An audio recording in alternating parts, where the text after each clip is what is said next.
Welcome to Sexology, a podcast that untangles the science of sex and pleasure.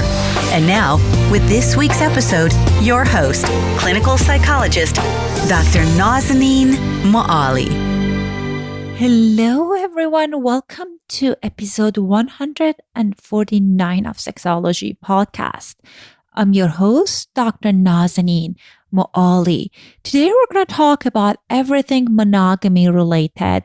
Our guest is Dr. Tammy Nelson, and we're going to talk about the definition of new monogamy and how is it different than old monogamy. And Dr. Nelson is an expert in helping couples recover after sexual infidelity. So we're going to talk about everything related to cheating and infidelity.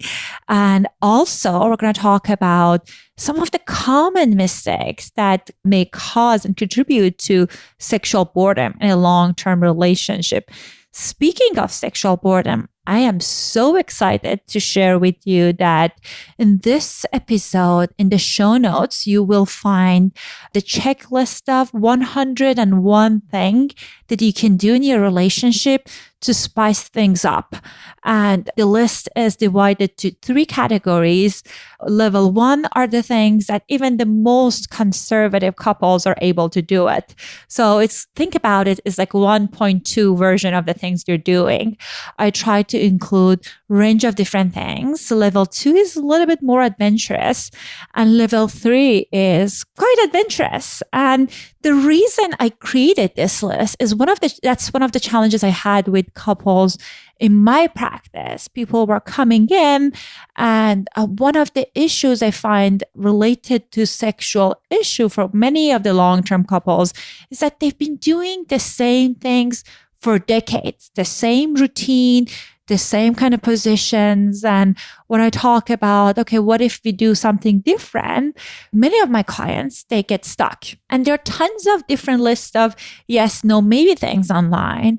And I found several issues with many of them that I researched. And trust me, I've been researching this for a while now, that one of the challenges is sometimes the list is just a little bit too quote unquote vanilla, like talking about if you want to spice things up, maybe gaze to your partner's eyes or have a good conversation, or sure, all of those things are great. But I think it's important to have different levels. The other issues that I've been finding with this yes, no, maybe list, that they don't include instructions. So they have this one word thing and my clients go research it and sometimes they get traumatized. But in my list, I try to include a brief description. What would that look like if you want to do the activity?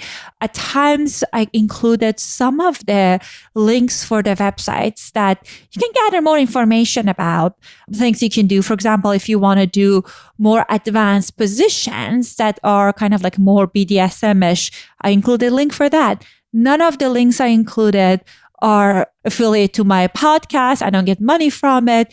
It's purely coming from like place of me wanting to help you get connected to resources.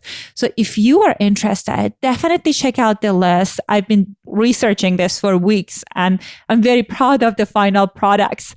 If you are looking at the list and you notice that there are things that you and your partner are doing and might be helpful for other people, you can send me an email and let me know about it. And I'll include it in the future updates of this list. As far as our guest today, Dr. Tammy Nelson, Ph.D., is a board-certified sexologist and certified sex therapist, as well as a relationship therapist, and author of several books for couples, including Getting the Sex You Want, The New Monogamy, When You Are the One Who Cheated, an upcoming Integrative Sex and Couples Therapy due out in March. She's a director and founder of the Integrative Sex Therapy Institute in Washington, D.C., a training institute for married couples. Definitely check out the list. And also, I wanted to share with you a little bit about our guest today, Dr. Tammy Nelson. She's a board-certified sexologist and certified sex therapist, as well as relationship therapist, and author of several books for couples, including Getting the Sex You Want, The New Monogamy, When You're the One Who Cheated, and the upcoming Integrative Sex and Couple Therapy due out in March. She is the director and founder of the Integrative Sex Therapy Institute in Washington, D.C., a training institute and think tank focused on obtaining and creating sustainable relationship. She is also an expert consultant for Ashley Madison, an online dating site for married people. She has been featured in New York Times, Wall Street Journal, Business Insider, Time Magazine, and is the host of popular podcast, The Trouble with Sex. Here is my conversation with Dr. Tammy Nelson. Hello and welcome to another episode of Sexology Podcast. I am so excited and honored to have one of my favorite sex therapists, Dr. Tammy Nelson, on our show today. Dr. Tammy, welcome to our show. Oh, thank you so much for having me. I am so excited. We were talking about how I've seen you present, and I love your approach when it comes to affair recovery. So I'm very excited about this topic. So one of the main issues that I see in my practice with the couples that I see in LA that is the issue around sexual boredom. People have been doing the same things for decades and decades. And what are some of the common mistakes that you notice that people kind of take so they kind of end up in this route of being sexually bored? Well, first of all, it's funny that you say, you see couples in LA that are bored with the sex. I treat couples all over the planet, and I just moved to LA. So I'm curious how couples here are different. Like, what is it about sex that's more boring here? Just as an aside, I lived in Connecticut for many, many years where it's much colder. And I don't know how anyone could be bored here because it's beautiful. But someone just told me yesterday, well, we kind of get bored with the weather. It's like 80 degrees and sunny every day.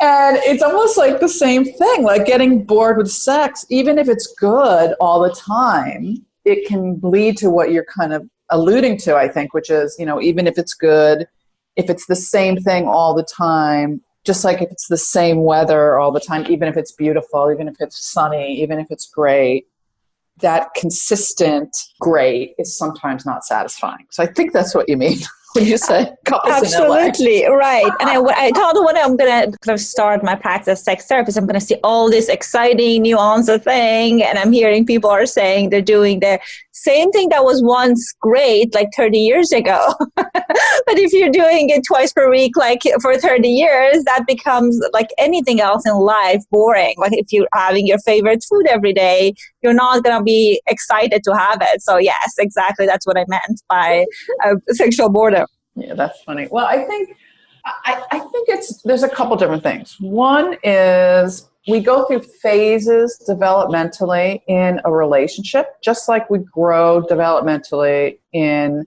ourselves. So we're not the same people that we were when we were 25, when we're 55.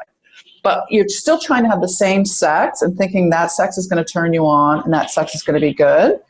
And if you aren't growing sexually together and individually, then yeah, you're going to be bored. Nobody wants to have sex like they had when they were 19 or 20 or 25 or even 35 when you're 60, because you want deeper, more intense, more expanded, more connected sexual experiences as you age, because it's not so much just about getting to the finish line anymore, about putting tab A into slot B.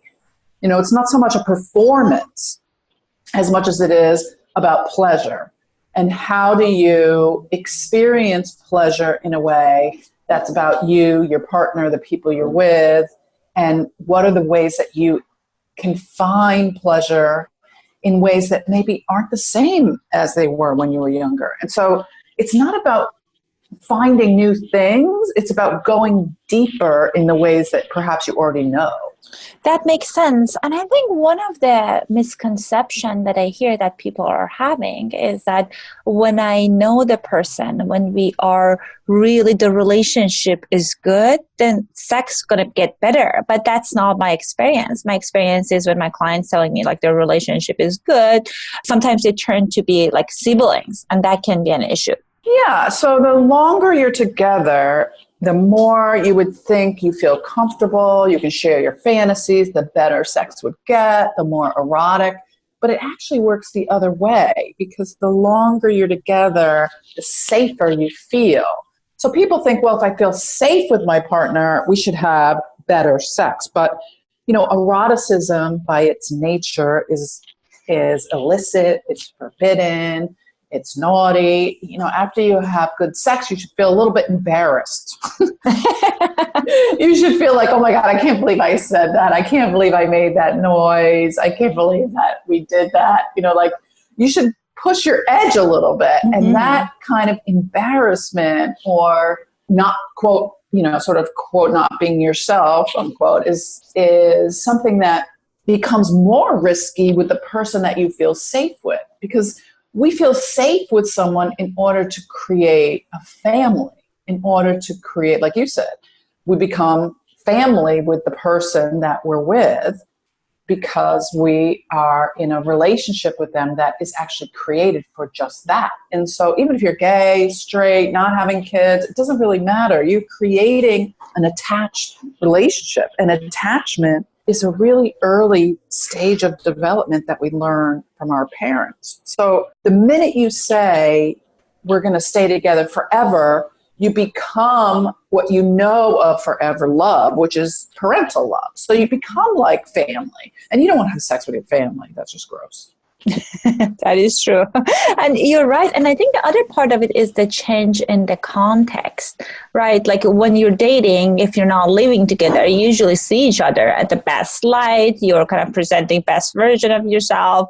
But then if you are living with someone and you're kind of like doing day-to-day things with them, that also kind of increases this sense of familiarity and safety that you're mentioning, but also that can impact how much passion you might experience in the bedroom.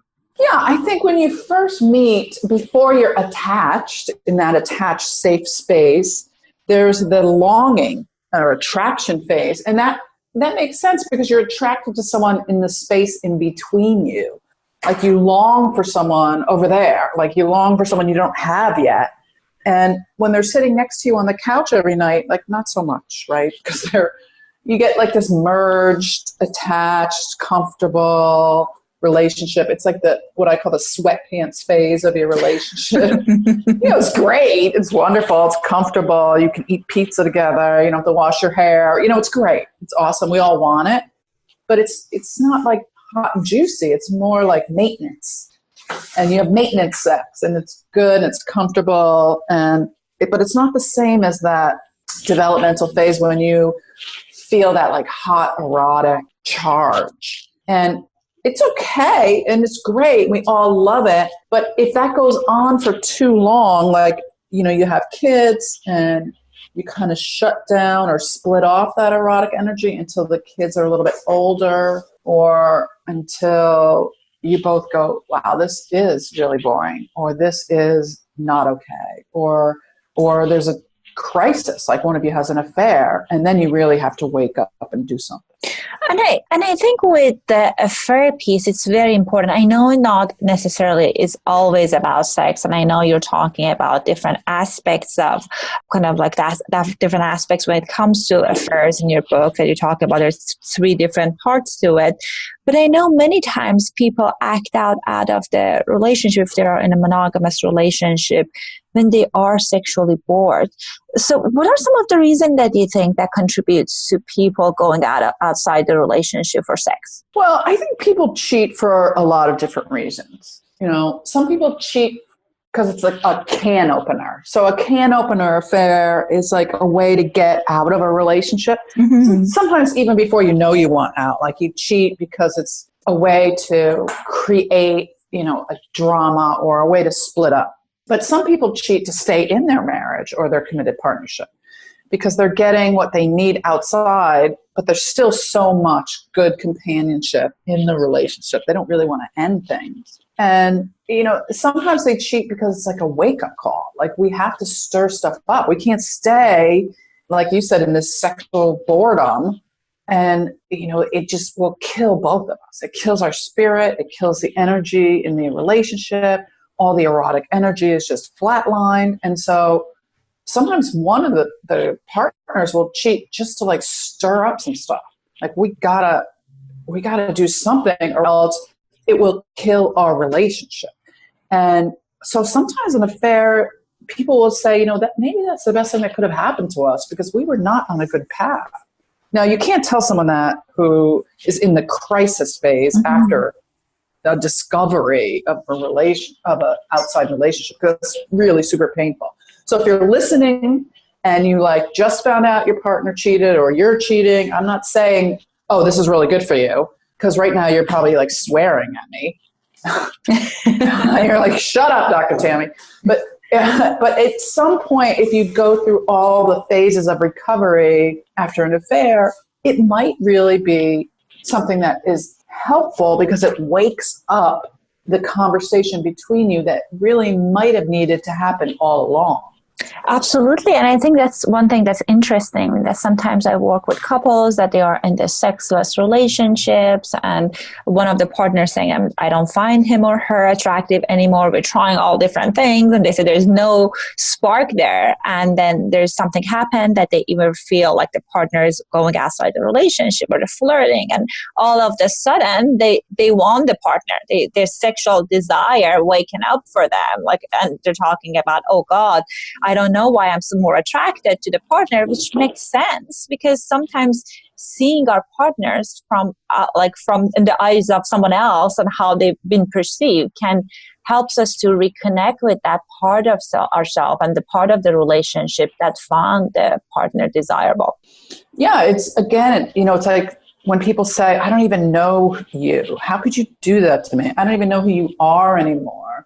Like, you're not the person I thought you were. Well, that creates that moment of longing and attraction because it's created space in between you. Like now there's that space for curiosity instead of like, oh, I know my partner. I know everything about them. They would never be into that. I know what they like. I know what they don't like. Suddenly you're back in that initial phase of the relationship when you don't know each other. And even though you might hate each other in that moment, you might be like, I don't forgive you. This doesn't mean we're getting back together. This doesn't mean I forgive and forget, but I'm really hot for you right now. And I see it a lot that at times that when people when crisis happens, they discover some people, they just don't want to even make an eye contact with their partner. But some people, they just want to have sex very more frequent and they desire their partner more. What is that about? I think it's, first of all, it's that idea that I'm now curious about, like what you said, what does that other person see in you that I didn't see in you? I'm curious now.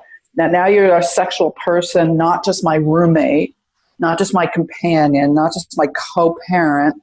Now you're like the sexual object, and I want to know more about that, so that's hot. But also there's kind of a swan song feeling to it, like I need to go to you to comfort me, even though you're the person that hurt me. So it's really confusing to go to someone for comfort who's the person that has broken your heart. And in that confusion, there's some tension too. And that tension creates some sexual eroticism. And also, the attraction is a strange thing. It's sort of a reboot of the beginning of a relationship. And it really does bring the erotic energy up into the forefront of the relationship so that you're not just in your companionship. There's two parts of a committed partnership or a marriage. There's companionship and there's eroticism. And companionship is how you co-parent, who pays the mortgage, what you're going to watch on Netflix. That's really, who's going to walk the dog. That's your roommate relationship. And you can be fabulous roommates, but not have an erotic life that's really passionate and alive. Because we think in our culture, if you just work on your companionship, then your erotic life will take care of itself. But as a sex therapist, you have to work on your erotic life as much, if not more, than your companionship, or else it won't happen. And in fact, it will, out of neglect, just get more and more boring. And if there's a trauma, like an affair, it's a trauma to your erotic life. And then you really do have to work through and heal that part of you. but it does put the focus on your erotic life suddenly. So suddenly you're out of just being focused on being companions, and now all the energies in your erotic life, and sometimes that stirs things up enough. And as you said, it absolutely can be traumatic, and depending on how people discover things, what's the meaning they're making out of it, and how is the relationship like afterward, it can be traumatic. But some people choose to stay in the relationship for a number of different reasons. And I've certainly seen people work through it, and the relationship at times even gets stronger. And I bet that's your experience at times as well. But what does rebuilding the sexual intimacy would look like after someone discovered that my partner went outside the relationship for sex? Well, there's 3 phases of recovery. So there's the crisis phase, which we've been talking about, which is really when there's disclosure of an affair or discovery of an affair. And that crisis phase is usually when people come into therapy or when they're madly checking in with Dr. Google. They're Googling online, going, what do I do? I can't stand my partner. When they're telling all their friends and family, and that's not the time when you should decide what to do about your relationship. You can't really decide, should I stay or go? All your friends are going to say, oh my God, once a cheater, always a cheater. Don't make any decision, because that crisis phase will pass. There's 2 other phases. There's the second phase, which is the insight phase. So that's, if you're smart and lucky enough to be in therapy, the insight phase is where you work through those deeper questions like, how did this happen? And what was really going on with us? The crisis phase, you're just like, oh my God, why? Why did you do this? And what did you do? How many times did you have sex with them? And where did you do it? But in the insight phase, you're really talking about, how did this happen? How did we get here? How could we have let our relationship get to this place? How did we grow up and start to be attracted to each other in the first place? And how are we replaying some of our childhood stuff? All the deeper therapy questions. And then in the third phase, it's really about the future. So that's the vision phase. And that's where you create a whole new plan for your relationship going forward. If you choose to stay together, that's when you decide, are we going to break up, or are we going to have a new relationship with each other? You can't go back to the way things were, because if you try to go back, then you're just going to end up here again. So you really do have to create a whole new vision of your life going forward. And one thing that I read in the book, and also I know in presentation you talk about it, that an affair is not necessarily meaning that there was something specific that was wrong with the relationship. So sometimes people act out is because they don't like themselves, the person they become, have things change for themselves. Is that something that you talk about it with the couples? How do you explore that with the couples after this kind of taking them through this process? Meaning, how do you go through the process if it really wasn't about a problem in the marriage or the relationship? Right, because I certainly see that sometimes people kind of act out, they go outside the relationship because it's just more about the changes in their identity and the changes, the transitions in life, more than the issues in the relationship. Well, I think always you can't blame your partner. If you're the one who cheats, my latest book, When You're the One Who Cheats, I say you can never blame your partner for the fact that you had an affair. Because people don't necessarily look to find someone to cheat with. They don't look to find a new person. They look to be a new person. Mm-hmm. And so no matter what's happening at home, when you're the one who's cheating, you become a different person when you're with your outside partner. So the goal really is to be that other person in that relationship. You're craving, for whatever reason, like you said, a new identity or to explore a new part of yourself. It's, developmentally something that is trying to be created, something that's trying to come out, something that's trying to be visited. And that part of you has not necessarily anything to do with your marriage. The part that has to do with your marriage is why do you think that you can't be that part of you in your marriage? Mm-hmm. Are you blaming your partner saying, well, she won't let me be that at home, or he's not into that, or she never listens to me, or he doesn't like to have sex that way, or like, what is the story you're making up about why you can't be your whole self at home? Because that may or may not be true, but it is an issue that you have to talk about if you're planning on staying together after an affair, because somehow you have to integrate all of you into the marriage, or else you're going to feel like, okay, well, I'll end the affair and I'll shut down that part of myself, but I will always resent you that I can't be my whole self with you. I love that. And it reminds me of one of the main point that one of my supervisor always used to make. And she was talking about most people have leftover sex. They're saying that, thank God we're not doing this and that. And the other partner say, oh, good, because I wasn't into that. And they're having, that's how they kind of create this routine. And maybe, again, as you talked about it, it works at the beginning, but maybe 20 years down the line, you are discovering different things about yourself. And you're right that the sex maybe you wanted at 20, your 20s might be different than 30s and 40s. And you are kind of like going based on this story that once 30 years ago, I told my partner about this, and it appeared that they were not into it. And it wasn't a kind of explicit conversation. Therefore, I'm not going to bring it up. But that can be a beauty of being in a long-term relationship. You shouldn't necessarily be worried about what would your partner perceive you, because they kind of know you for all these years. And then I would imagine perhaps it might be easier to introduce more adventurous part or different aspects of your personality. It's just a matter of at times being more courageous and talking about it. Yeah, it's hard because I think, we want to be curious about our partners, but even more so, we want our partners to be curious about us. Like, that's how we fall in love, right? When someone's curious about us. And I also think that's why we cheat sometimes, is because someone comes along and they ask us questions about us. And we're like, oh my God, that's so hot. Someone like says, no, tell me about you. Tell me where you're from. Tell me what you're into. Tell me, and we're like, oh my God, that's so intriguing. We don't even care about them. We're like, just ask me more about me. Like, because your partner stops being curious about you after a while. They think, oh, I know you. Like, I don't really care about your day. Mm-hmm. And I think the other important thing that I think that you mentioned that was really cool was about kind of this definition of new monogamy that you talked about in one of the books.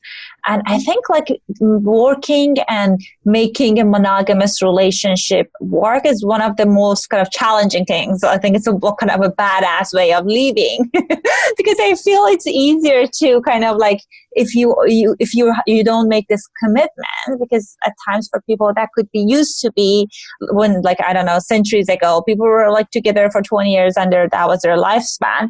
But now people are living until like 80s and 90s, which is great. But that might mean that you have to be in this relationship, or you're choosing to be in this relationship for like half a century or like 60 years or 70 years.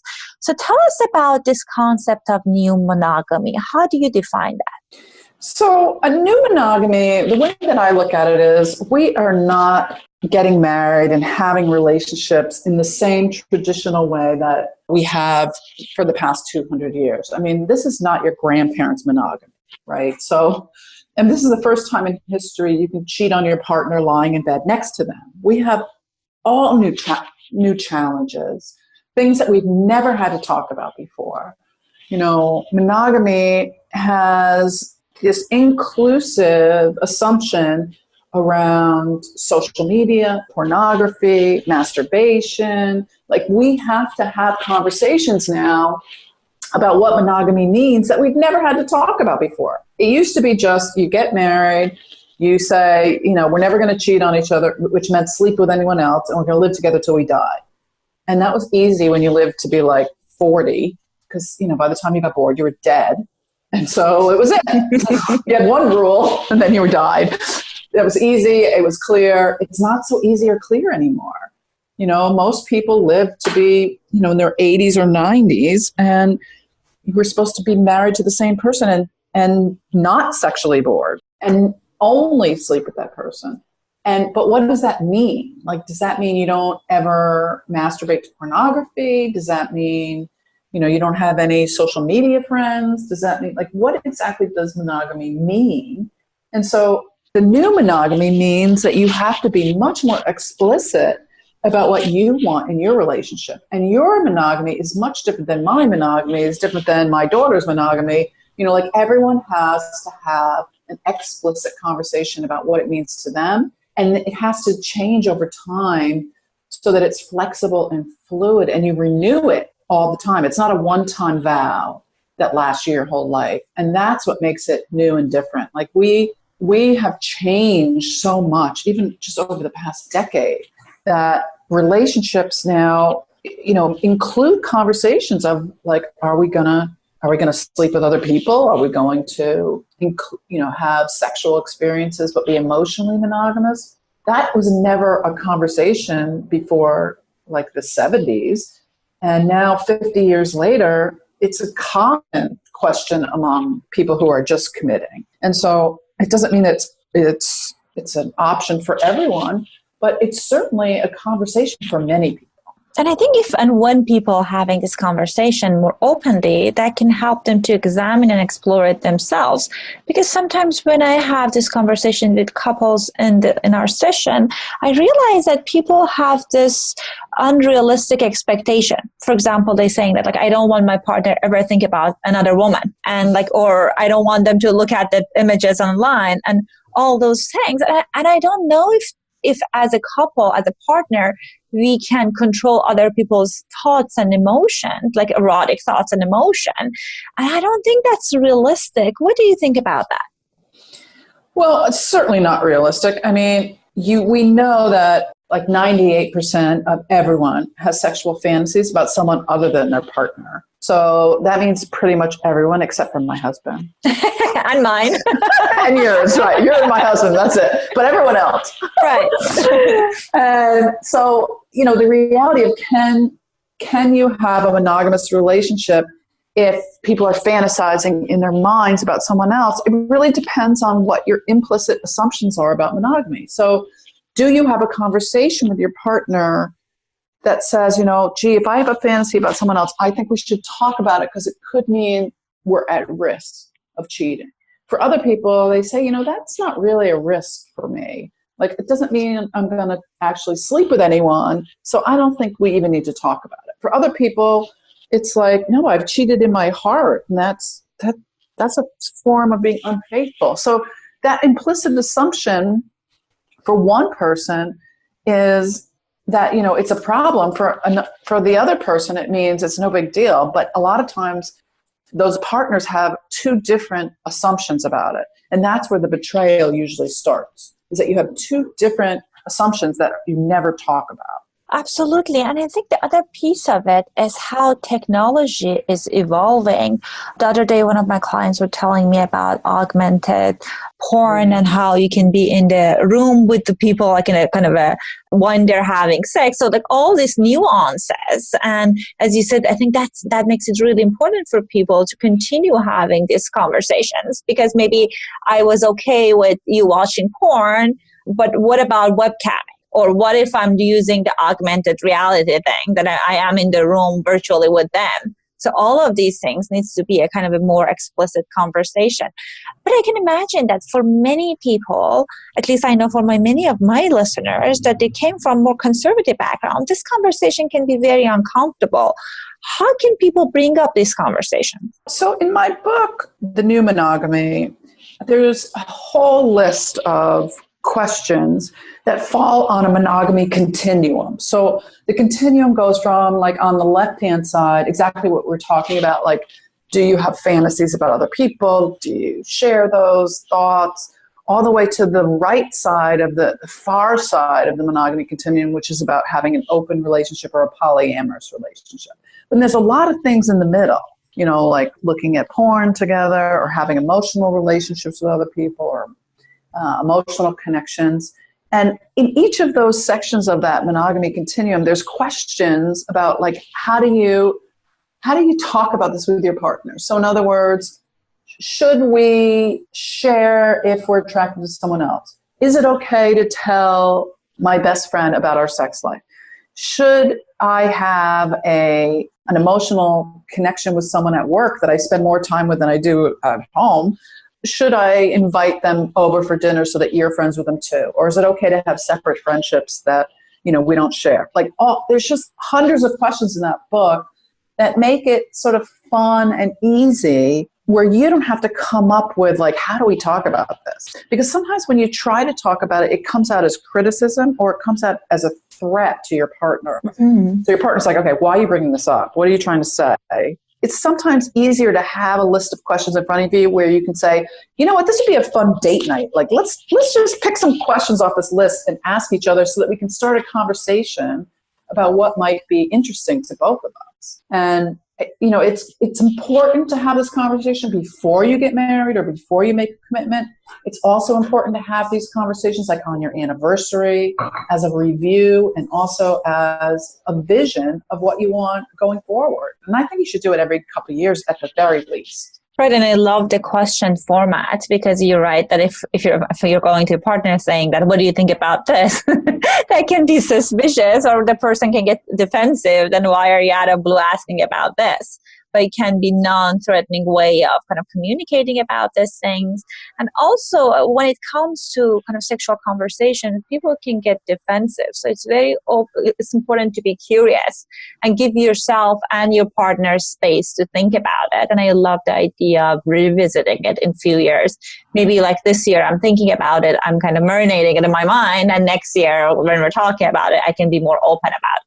Yeah, and things change. Look, when before you have kids, you might be into certain things. And then when you have little kids, it changes. And then when the kids grow up, and then when they leave for college, and then when they move home after college, and then when they're finally gone again, you have a lot of phases of your life when your sexuality and your emotional intimacy is going to shift. Trust me.